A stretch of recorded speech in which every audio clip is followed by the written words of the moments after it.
पकाएको तर अलिकति रक्ती चाहिँ कता गयो मलाई थाहा भएन। हेरौँ मासु चाहिँ यत्रो ल्याइसक्यो 1 केजी आन्द्रा र 1 केजी मासु ए भित्र छ त साथीहरू 1.5 केजी भएछ। यहाँको बाटो दामी छ नि, यहाँ ब्रिज बनाउँदैछ, ब्रिज बनिँदैछ। त्यहाँबाट अब हामीलाई चाहिँ जानुपर्ने चाहिँ यता। आज चाहिँ पोक छ अनि एउटा किचडी र सानो निम्बु दाल चाहिँ तल राखेको छु, एकदम सानो छ जग्गा चाहिँ। साथीहरू खाएन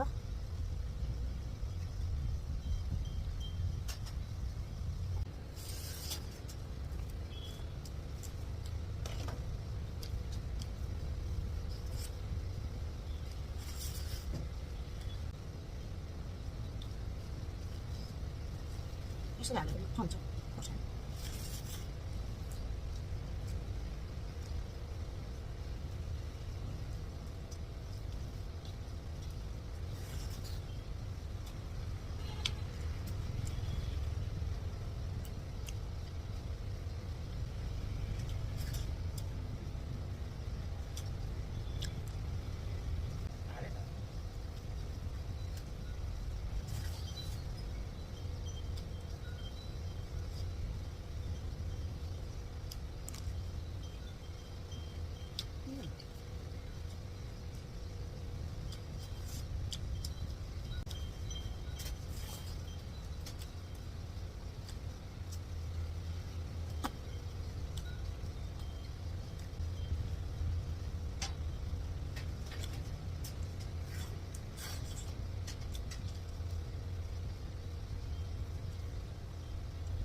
साह्रै जाति रहेछ